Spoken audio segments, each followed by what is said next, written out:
The Blue Cross by G.K. Chesterton.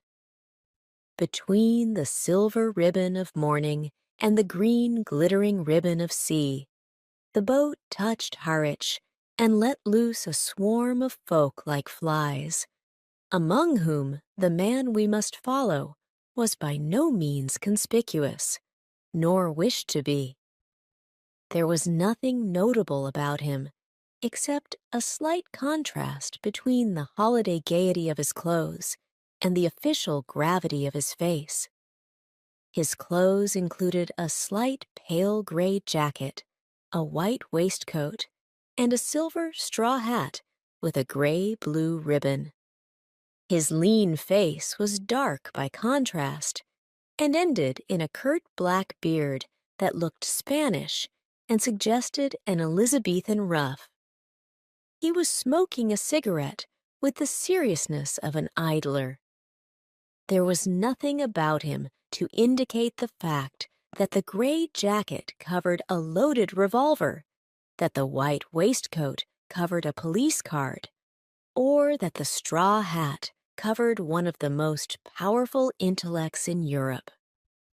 For this was Valentin himself, the head of the Paris police and the most famous investigator of the world, and he was coming from Brussels to London to make the greatest arrest of the century. Flambeau was in England. The police of 3 countries had tracked the great criminal at last from Ghent to Brussels, from Brussels to the Hook of Holland, and it was conjectured that he would take some advantage of the unfamiliarity and confusion of the Eucharistic Congress, then taking place in London. Probably he would travel as some minor clerk or secretary connected with it. But of course, Valentin could not be certain. Nobody could be certain about Flambeau. It is many years now since this colossus of crime suddenly ceased keeping the world in a turmoil. And when he ceased, as they said after the death of Roland, there was a great quiet upon the earth. But in his best days, I mean, of course, his worst, Flambeau was a figure as statuesque and international as the Kaiser. Almost every morning, the daily paper announced that he had escaped the consequences of one extraordinary crime by committing another. He was a Gascon of gigantic stature and bodily daring, and the wildest tales were told of his outbursts of athletic humor. How he turned the juge d'instruction upside down and stood him on his head to clear his mind. How he ran down the Rue de Rivoli with a policeman under each arm. It is due to him to say that his fantastic physical strength was generally employed in such bloodless though undignified scenes.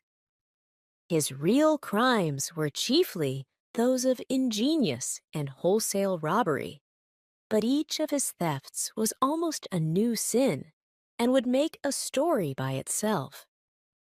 It was he who ran the great Tyrolean Dairy Company in London, with no dairies, no cows, no carts, no milk, but with some 1,000 subscribers. These he served by the simple operation of moving the little milk cans outside people's doors to the doors of his own customers. It was he who had kept up an unaccountable and close correspondence with a young lady whose whole letter-bag was intercepted by the extraordinary trick of photographing his messages infinitesimally small upon the slides of a microscope. A sweeping simplicity, however, marked many of his experiments. It is said that he once repainted all the numbers in a street in the dead of night, merely to divert one traveler into a trap. It is quite certain that he invented a portable pillar box, which he put up at corners in quiet suburbs on the chance of strangers dropping postal orders into it. Lastly, he was known to be a startling acrobat. Despite his huge figure, he could leap like a grasshopper and melt into the treetops like a monkey. Hence the great Valentin, when he set out to find Flambeau, was perfectly aware that his adventures would not end when he had found him. But how was he to find him? On this, the great Valentin's ideas were still in process of settlement. There was one thing which Flambeau, with all his dexterity of disguise, could not cover, and that was his singular height. If Valentin's quick eye had caught a tall apple-woman, a tall grenadier, or even a tolerably tall duchess, he might have arrested them on the spot. But all along his train there was nobody that could be a disguised Flambeau, any more than a cat could be a disguised giraffe. About the people on the boat he had already satisfied himself, and the people picked up at Harwich or on the journey limited themselves with certainty to 6. There was a short railway official traveling up to the terminus. 3 fairly short market gardeners picked up 2 stations afterwards.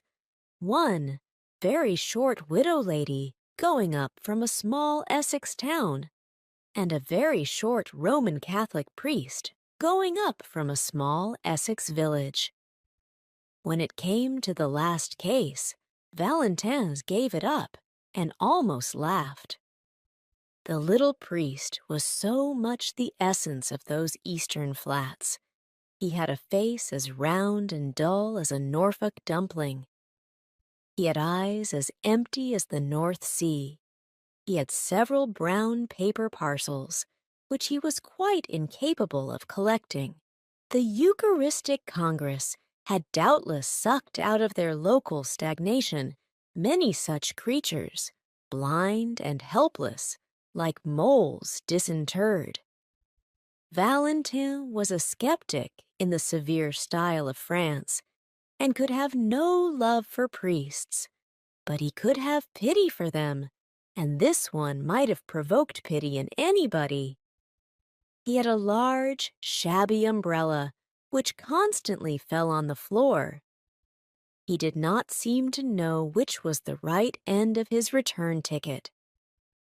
He explained with a mooncalf simplicity to everybody in the carriage that he had to be careful, because he had something made of real silver with blue stones in one of his brown paper parcels.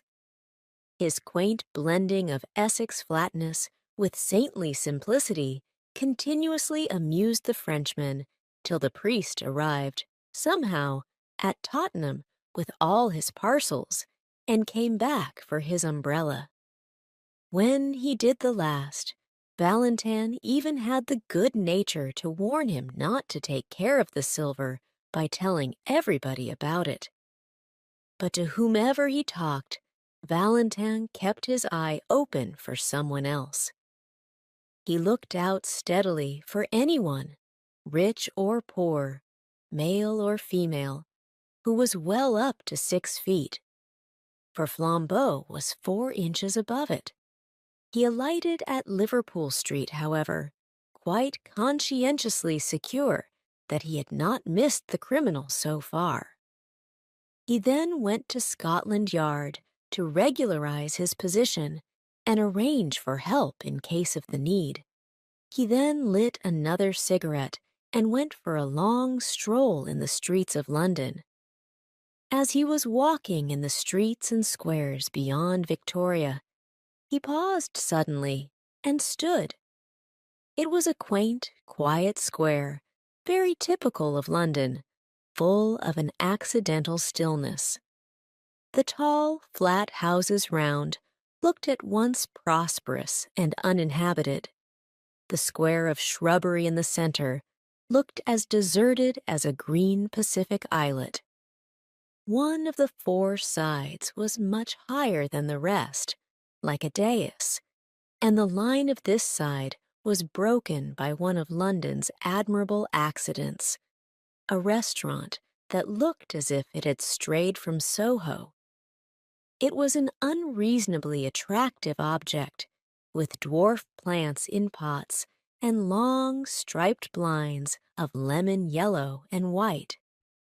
It stood specially high above the street, and in the usual patchwork way of London, a flight of steps from the street ran up to meet the front door almost as a fire escape might run up to a first-floor window. Valentin stood and smoked in front of the yellow-white blinds and considered them long. The most incredible thing about miracles is that they happen. A few clouds in heaven do come together into the staring shape of one human eye. A tree does stand up in the landscape of a doubtful journey in the exact and elaborate shape of a note of interrogation. I have seen both these things myself within the last few days.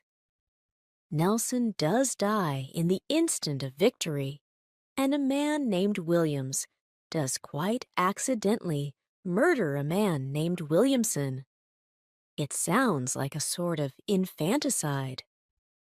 In short, there is in life an element of elfin coincidence which people reckoning on the prosaic may perpetually miss. As it has been well expressed in the paradox of Poe, wisdom should reckon on the unforeseen.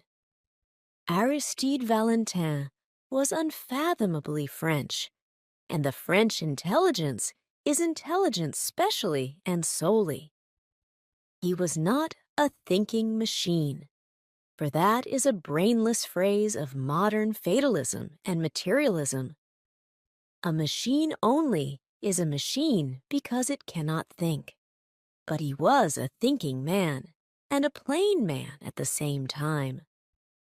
All his wonderful successes that looked like conjuring had been gained by plodding logic, by clear and commonplace French thought. The French electrify the world not by starting any paradox, they electrify it by carrying out a truism. They carry a truism so far, as in the French Revolution. But exactly because Valentin understood reason, he understood the limits of reason. Only a man who knows nothing of motors talks of motoring without petrol. Only a man who knows nothing of reason talks of reasoning without strong, undisputed first principles. Here he had no strong first principles. Flambeau had been missed at Harwich, and if he was in London at all, he might be anything from a tall tramp on Wimbledon Common to a tall toastmaster at the Hotel Metropole. In such a naked state of nescience, Valentin had a view and a method of his own. In such cases, he reckoned on the unforeseen. In such cases, when he could not follow the train of the reasonable, he coldly and carefully followed the train of the unreasonable.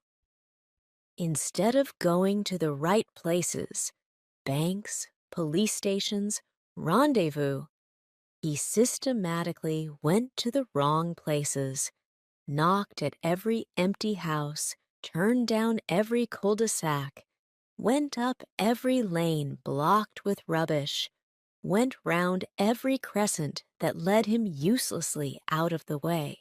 He defended this crazy course quite logically. He said that if one had a clue, this was the worst way. But if one had no clue at all, it was the best, because there was just the chance that any oddity that caught the eye of the pursuer might be the same that had caught the eye of the pursued. Somewhere a man must begin, and it had better be just where another man might stop. Something about that flight of steps up to the shop, something about the quietude and quaintness of the restaurant roused all the detective's rare romantic fancy and made him resolve to strike at random. He went up the steps and, sitting down at a table by the window, asked for a cup of black coffee. It was halfway through the morning, and he had not breakfasted. The slight litter of other breakfasts stood about on the table to remind him of his hunger, and adding a poached egg to his order, he proceeded musingly to shake some white sugar into his coffee, thinking all the time about Flambeau. He remembered how Flambeau had escaped, once by a pair of nail scissors, and once by a house on fire. Once by having to pay for an unstamped letter, and once by getting people to look through a telescope at a comet that might destroy the world. He thought his detective brain as good as the criminal's, which was true, but he fully realized the disadvantage. The criminal is the creative artist, the detective only the critic, he said with a sour smile, and lifted his coffee cup to his lips slowly and put it down very quickly. He had put salt in it. He looked at the vessel from which the silvery powder had come. It was certainly a sugar basin, as unmistakably meant for sugar as a champagne bottle for champagne. He wondered why they should keep salt in it. He looked to see if there were any more orthodox vessels. Yes, there were 2 salt cellars quite full.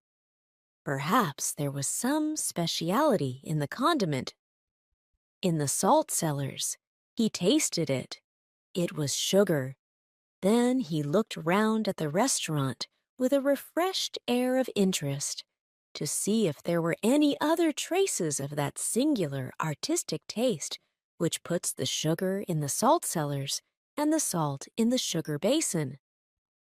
Except for an odd splash of some dark fluid on one of the white-papered walls, the whole place appeared neat, cheerful, and ordinary. He rang the bell for the waiter. When that official hurried up, fuzzy-haired and somewhat blear-eyed at that early hour, the detective, who was not without an appreciation of the simpler forms of humor, asked him to taste the sugar and see if it was up to the high reputation of the hotel. The result was that the waiter yawned suddenly and woke up. "Do you play this delicate joke on your customers every morning?" inquired Valentin. "Does changing the salt and sugar never pall on you as a jest?" The waiter, when this irony grew clearer, stammeringly assured him that the establishment had certainly no such intention. It must be a most curious mistake. He picked up the sugar basin and looked at it. He picked up the salt cellar and looked at that, his face growing more and more bewildered. At last, he abruptly excused himself, and hurrying away, returned in a few seconds with the proprietor.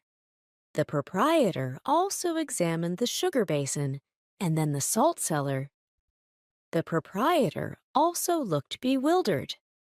Suddenly, the waiter seemed to grow inarticulate with a rush of words.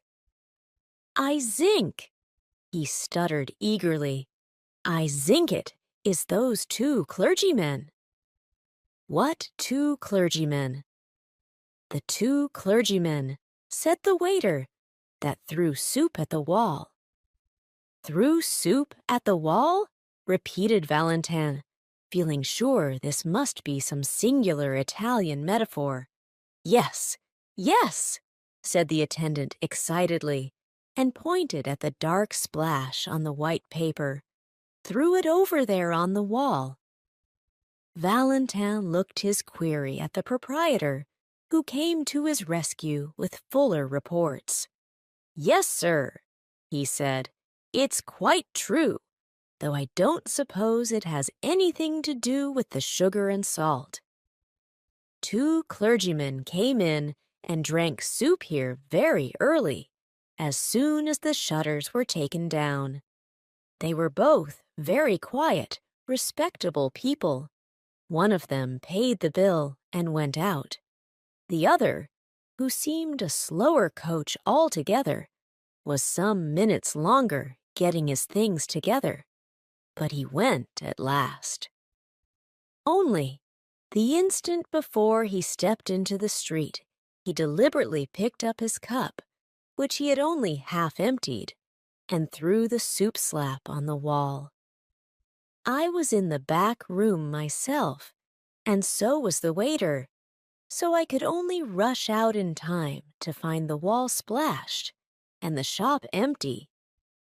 It don't do any particular damage, but it was confounded cheek, and I tried to catch the men in the street.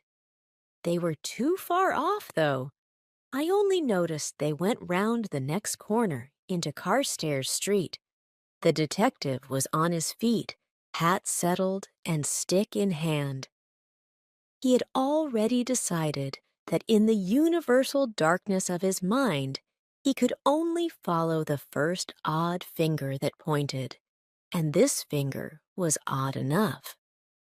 Paying his bill and clashing the glass doors behind him, he was soon swinging round into the other street.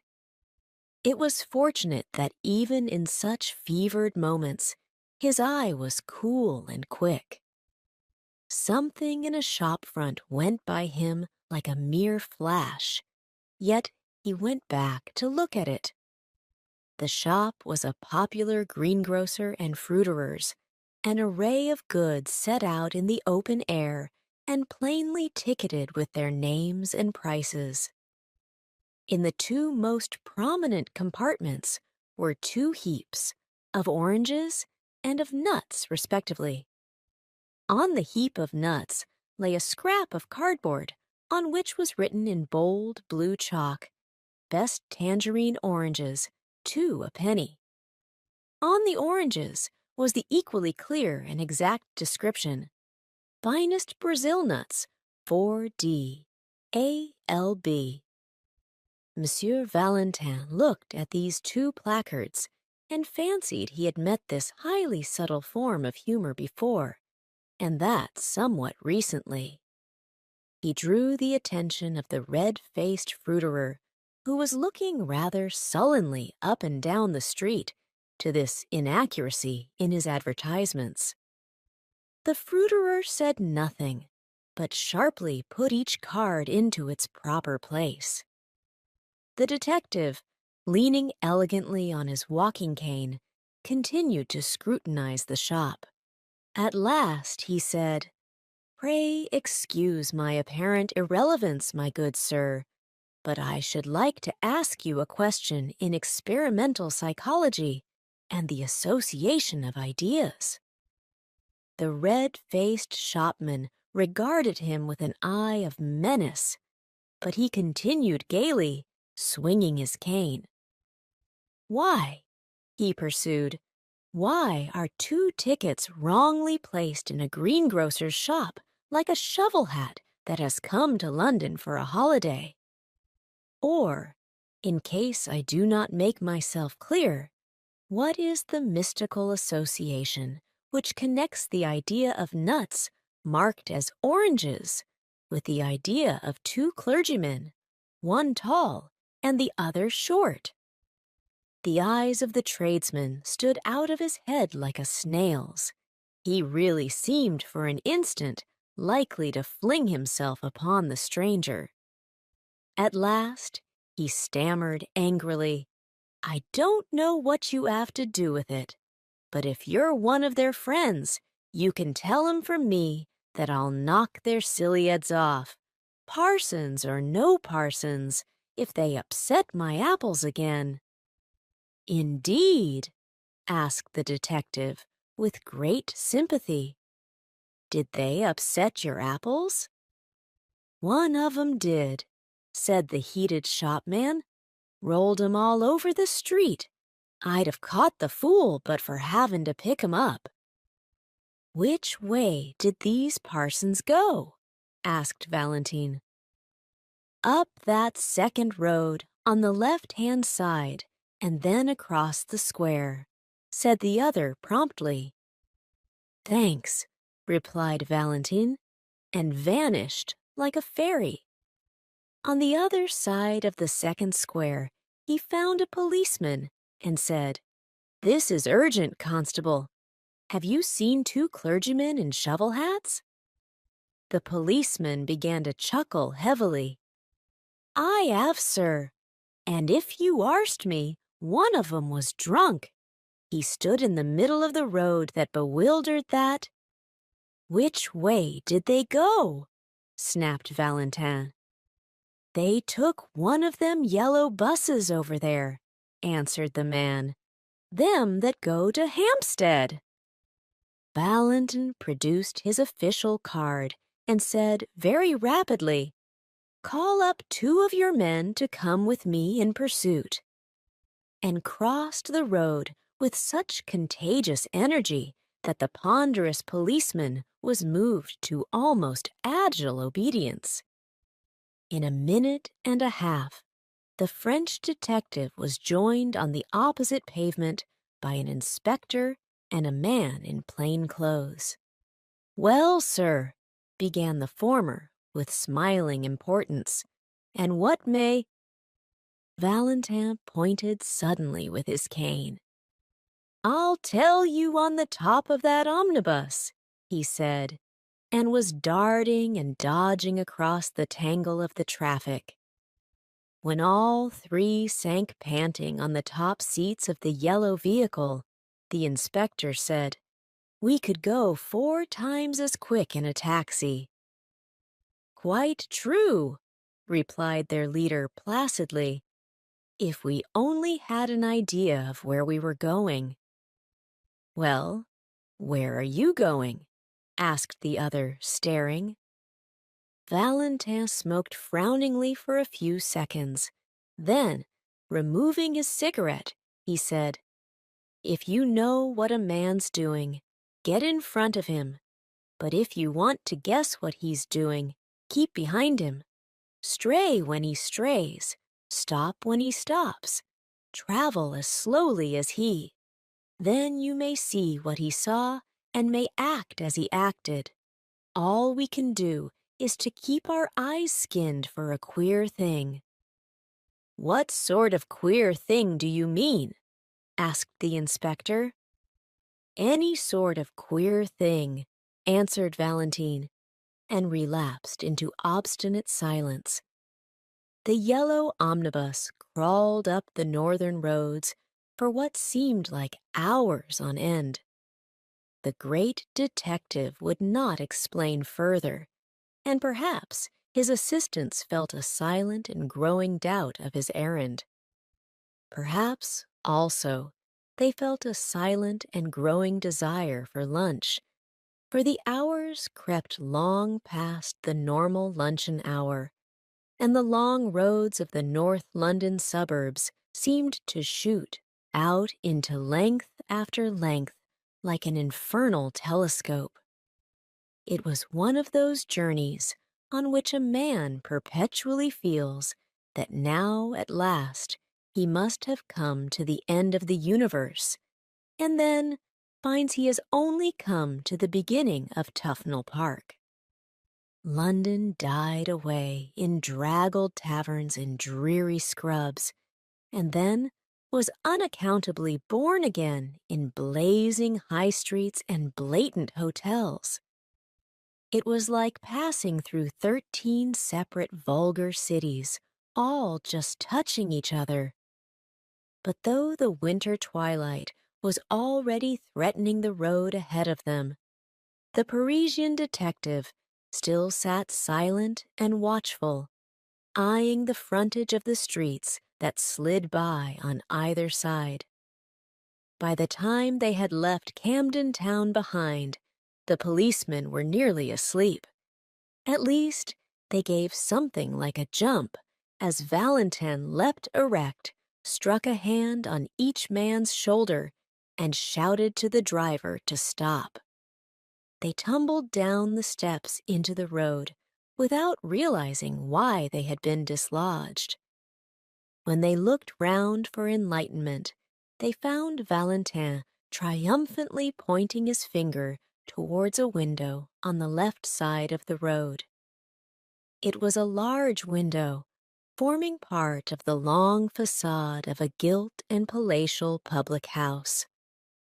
It was the part reserved for respectable dining and labeled restaurant. This window, like all the rest along the frontage of the hotel, was of frosted and figured glass, but in the middle of it was a big black smash, like a star in the ice. "Our cue at last!" cried Valentin, waving his stick.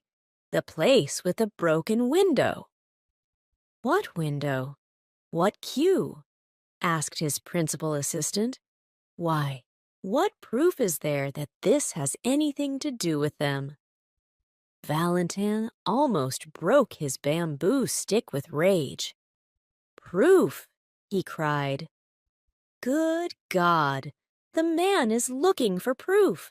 Why, of course, the chances are 20 to 1 that it has nothing to do with them. But what else can we do? Don't you see, we must either follow one wild possibility or else go home to bed?"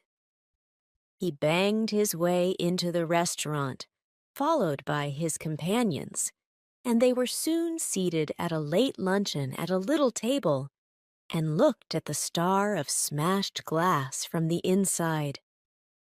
Not that it was very informative to them, even then. "Got your window broken, I see," said Valentin to the waiter as he paid the bill. "Yes, sir," answered the attendant, bending busily over the change, to which Valentin silently added an enormous tip. The waiter straightened himself with mild but unmistakable animation. "Ah, yes, sir," he said. "Very odd thing, that, sir." "Indeed?" "Tell us about it," said the detective with careless curiosity. "Well, 2 gents in black came in," said the waiter. "2 of those foreign parsons that are running about. They had a cheap and quiet little lunch, and one of them paid for it and went out. The other was just going out to join him when I looked at my change again and found he'd paid me more than 3 times too much. 'Here,' I says to the chap who was nearly out of the door, 'you've paid too much.' 'Oh,' he says, very cool. 'Have we?' 'Yes,' I says, and picks up the bill to show him. Well, that was a knockout. 'What do you mean?' asked his interlocutor. 'Well, I'd have sworn on 7 Bibles that I'd put 4s on that bill, but now I saw I'd put 14s, as plain as paint.' 'Well?' cried Valentin, moving slowly, but with burning eyes. 'And then?' 'The parson at the door, he says all serene, "Sorry to confuse your accounts, but it'll pay for the window." 'What window?' I says. 'The one I'm going to break,' he says, and smashed that blessed pane with his umbrella. All 3 inquirers made an exclamation, and the inspector said under his breath, "Are we after escaped lunatics?" The waiter went on with some relish for the ridiculous story. I was so knocked silly for a second, I couldn't do anything. The man marched out of the place and joined his friend just round the corner. Then they went so quick up Bullock Street that I couldn't catch them, though I ran round the bars to do it. "Bullock Street," said the detective, and shot up that thoroughfare as quickly as the strange couple he pursued. Their journey now took them through bare brick ways like tunnels, streets with few lights, and even with few windows, streets that seemed built out of the blank backs of everything and everywhere. Dusk was deepening, and it was not easy even for the London policemen to guess in what exact direction they were treading. The inspector, however, was pretty certain that they would eventually strike some part of Hampstead Heath. Abruptly, one bulging gas-lit window broke the blue twilight like a bull's-eye lantern, and Valentin stopped an instant before a little garish sweetstuff shop. After an instant's hesitation, he went in. He stood amid the gaudy colors of the confectionery with entire gravity and bought 13 chocolate cigars with a certain care. He was clearly preparing an opening, but he did not need one. An angular, elderly young woman in the shop had regarded his elegant appearance with a merely automatic inquiry.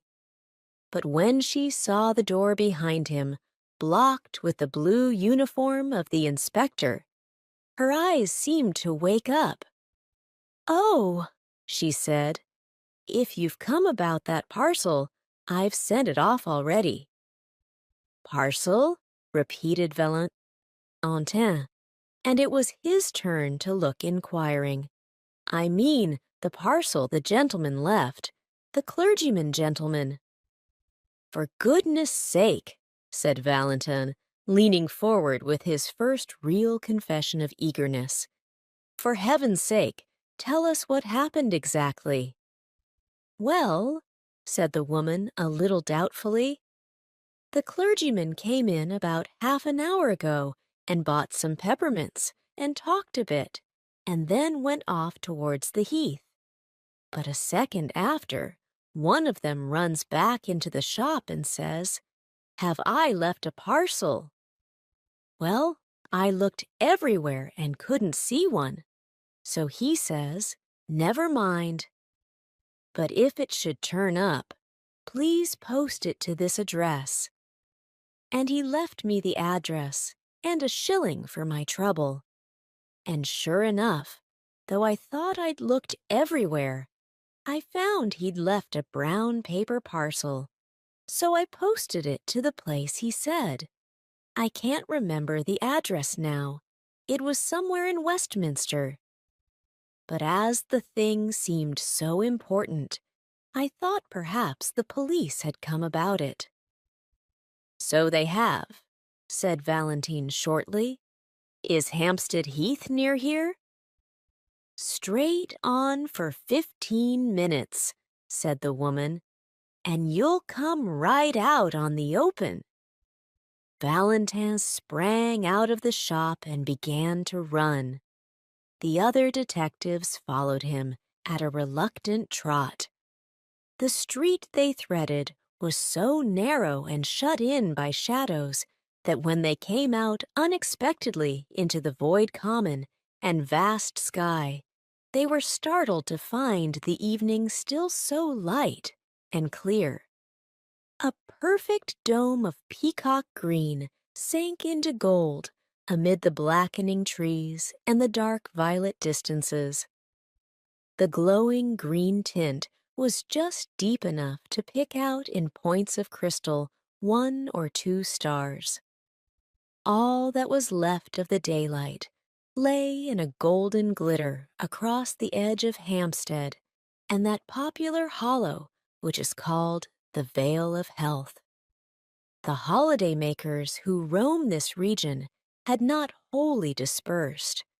A few couples sat shapelessly on benches, and here and there a distant girl still shrieked in one of the swings.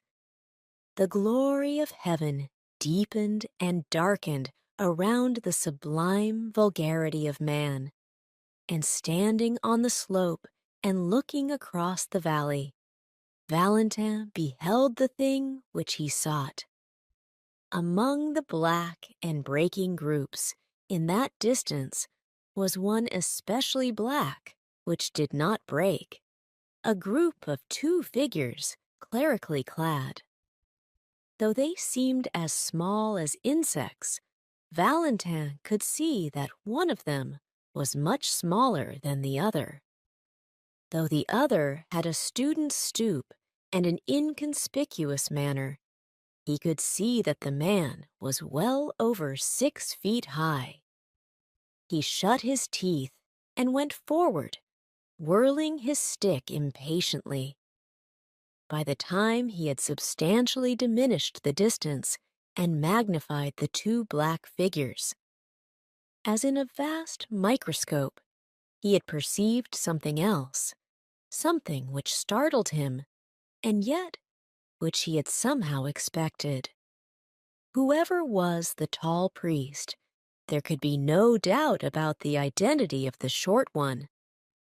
It was his friend of the Harwich train, the stumpy little cure of Essex, whom he had warned about his brown paper parcels.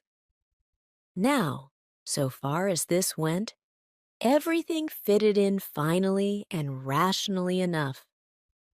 Valentin had learned by his inquiries that morning that a Father Brown from Essex was bringing up a silver cross with sapphires, a relic of considerable value, to show some of the foreign priests at the Congress.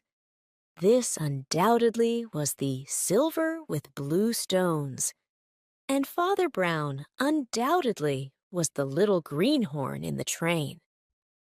Now there was nothing wonderful about the fact that what Valentin had found out Flambeau had also found out. Flambeau found out everything. Also, there was nothing wonderful in the fact that when Flambeau heard of a sapphire cross, he should try to steal it. That was the most natural thing in all natural history. And most certainly, there was nothing wonderful about the fact that Flambeau should have it all his own way, with such a silly sheep as the man with the umbrella and the parcels. He was the sort of man whom anybody could lead on a string to the North Pole. It was not surprising that an actor like Flambeau, dressed as another priest, could lead him to Hampstead Heath. So far, the crime seemed clear enough, and while the detective pitied the priest for his helplessness, he almost despised Flambeau for condescending to so gullible a victim. But when Valentin thought of all that had happened in between, of all that had led him to his triumph, he racked his brains for the smallest rhyme or reason in it. What had the stealing of a blue and silver cross from a priest from Essex to do with chucking soup at wallpaper? What had it to do with calling nuts oranges, or with paying for windows first and breaking them afterwards? He had come to the end of his chase, yet somehow he had missed the middle of it.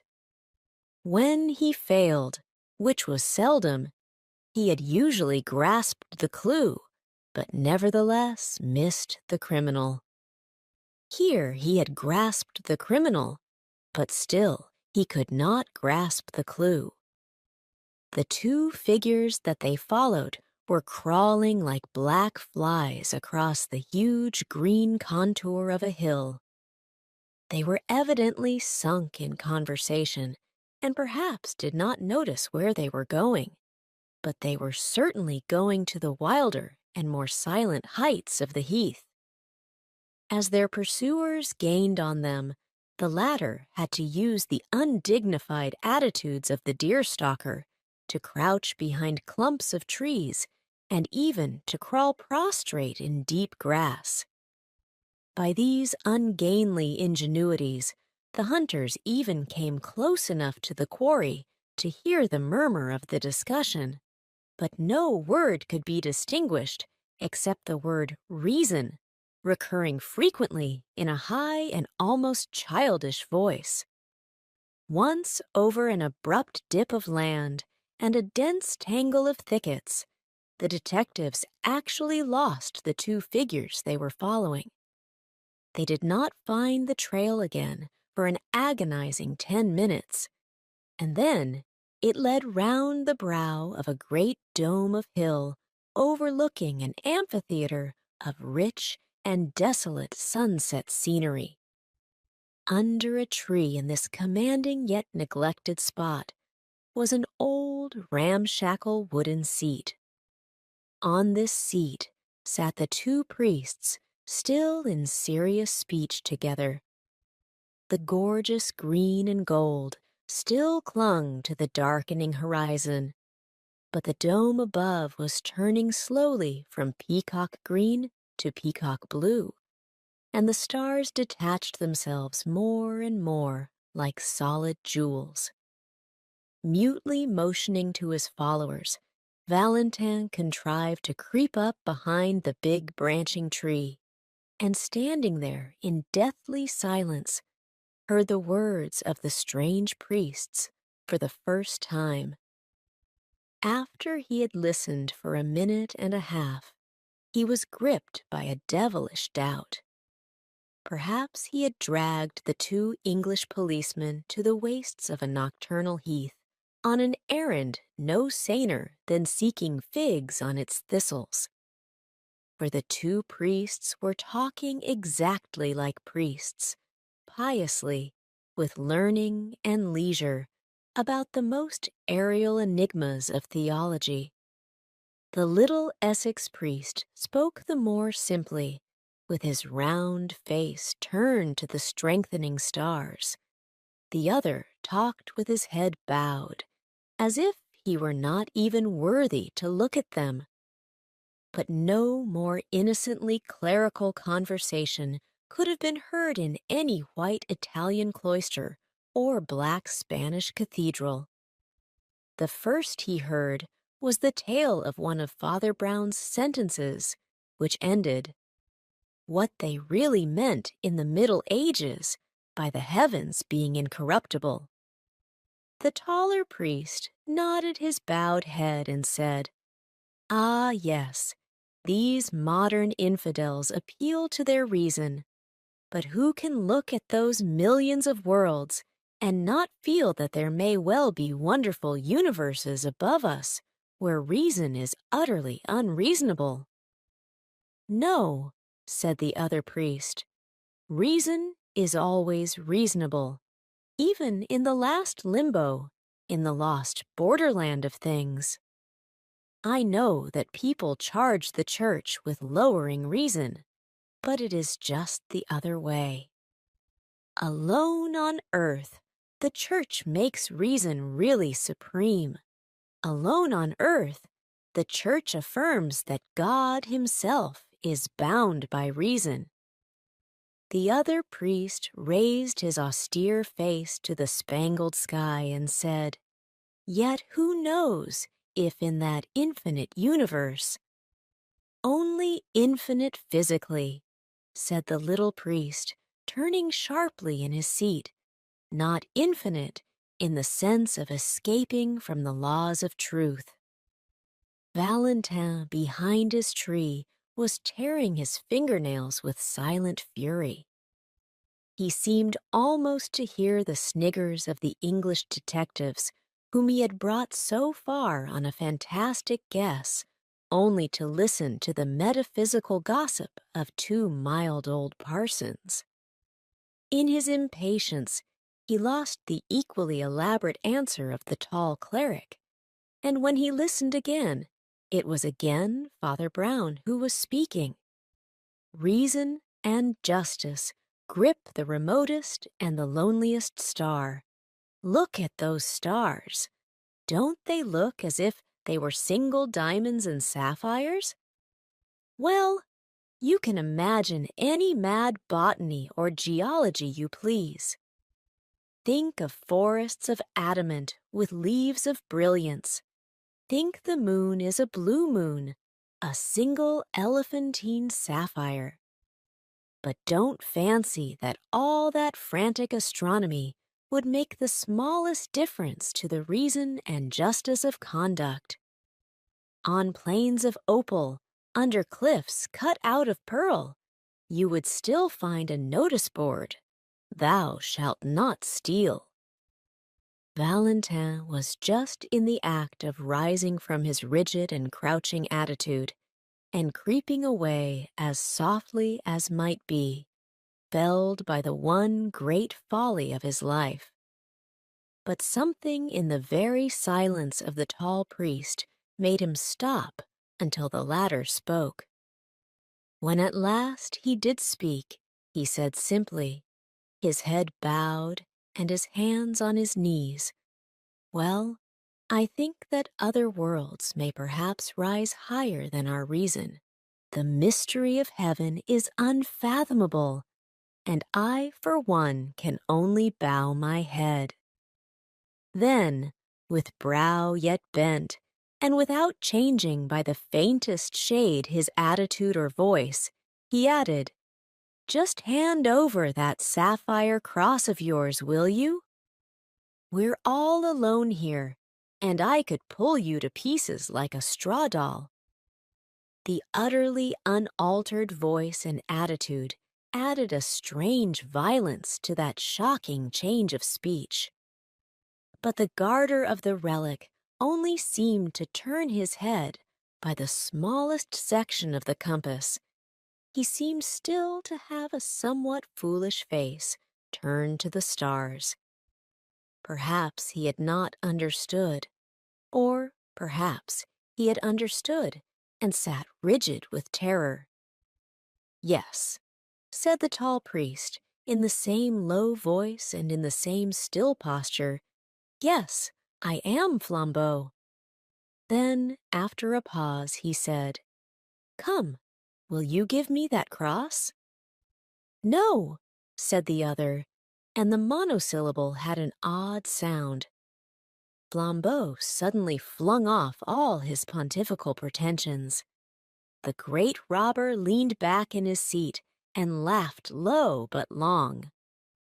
"No," he cried, "you won't give it me, you proud prelate. You won't give it me, you little celibate simpleton. Shall I tell you why you won't give it me? Because I've got it already in my own breast pocket." The small man from Essex turned what seemed to be a dazed face in the dusk, and said, with the timid eagerness of the private secretary, Are you sure?" Flambeau yelled with delight. "Really, you're as good as a 3-act farce," he cried. "Yes, you turnip, I am quite sure. I had the sense to make a duplicate of the right parcel. And now, my friend, you've got the duplicate, and I've got the jewels.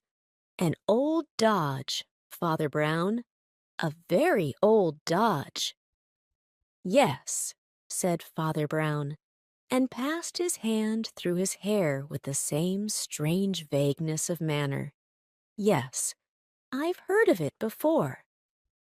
The colossus of crime leaned over to the little rustic priest with a sort of sudden interest. "You have heard of it?" he asked. "Where have you heard of it?" "Well, I mustn't tell you his name, of course," said the little man simply. "He was a penitent, you know.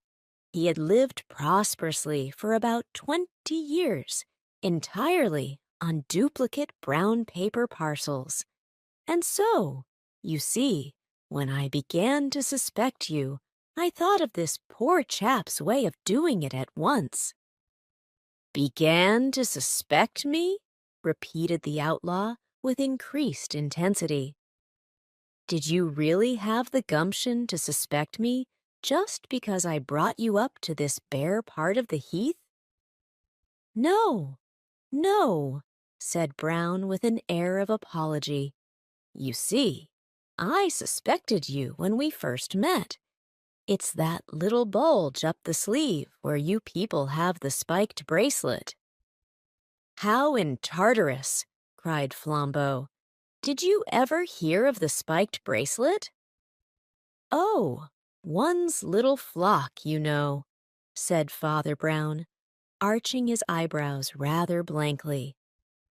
"When I was a curate in Hartlepool, there were 3 of them with spiked bracelets. So, as I suspected you from the first, don't you see, I made sure that the cross should go safe anyhow. I'm afraid I watched you, you know.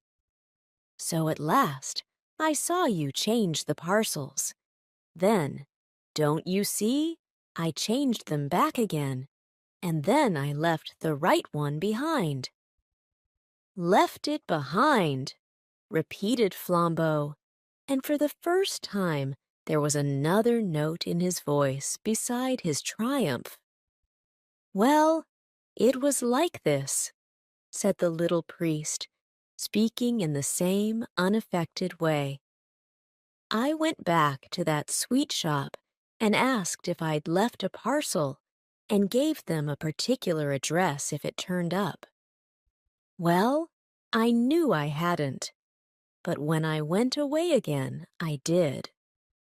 So instead of running after me with that valuable parcel, they have sent it flying to a friend of mine in Westminster." Then he added rather sadly, "I learnt that, too, from a poor fellow in Hartlepool. He used to do it with handbags he stole at railway stations, but he's in a monastery now. Oh, one gets to know, you know," he added, rubbing his head again with the same sort of desperate apology. "We can't help being priests. People come and tell us these things." Flambeau tore a brown paper parcel out of his inner pocket and rent it in pieces. There was nothing but paper and sticks of lead inside it. He sprang to his feet with a gigantic gesture and cried, "I don't believe you. I don't believe a bumpkin like you could manage all that. I believe you've still got the stuff on you, and if you don't give it up, why, we're all alone, and I'll take it by force." "No," said Father Brown simply, and stood up also. "You won't take it by force. First, because I really haven't still got it, and second, because we are not alone." Flambeau stopped in his stride forward. "Behind that tree," said Father Brown, pointing, "are 2 strong policemen and the greatest detective alive." "How did they come here, do you ask? Why, I brought them, of course. How did I do it? Why, I'll tell you if you like. Lord bless you, we have to know 20 such things when we work among the criminal classes. Well, I wasn't sure you were a thief, and it would never do to make a scandal against one of our own clergy. So I just tested you to see if anything would make you show yourself. A man generally makes a small scene if he finds salt in his coffee. If he doesn't, he has some reason for keeping quiet. I changed the salt and sugar and you kept quiet. A man generally objects if his bill is 3 times too big. If he pays it, he has some motive for passing unnoticed. I altered your bill, and you paid it." The world seemed waiting for Flambeau to leap like a tiger, but he was held back as by a spell. He was stunned with the utmost curiosity. "Well," went on Father Brown, with lumbering lucidity, "as you wouldn't leave any tracks for the police, of course somebody had to. At every place we went to, I took care to do something that would get us talked about for the rest of the day. I didn't do much harm. a splashed wall, spilt apples, a broken window, but I saved the cross, as the cross will always be saved. It is at Westminster by now. I rather wonder you didn't stop it with the donkey's whistle." "With the what?" asked Flambeau. "I'm glad you've never heard of it," said the priest, making a face. "It's a foul thing. I'm sure you're too good a man for a whistler. I couldn't have countered it even with the spots myself. I'm not strong enough in the legs." "What on earth are you talking about?" asked the other. "Well, I did think you'd know the spots," said Father Brown, agreeably surprised. "Oh, you can't have gone so very wrong yet. How in blazes do you know all these horrors?" cried Flambeau. The shadow of a smile crossed the round, simple face of his clerical opponent. "Oh, by being a celibate simpleton, I suppose," he said. "Has it never struck you that a man who does next to nothing but hear men's real sins is not likely to be wholly unaware of human evil?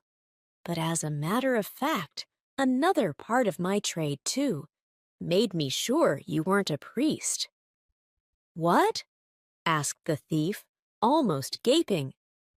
"You attacked reason," said Father Brown. "It's bad theology."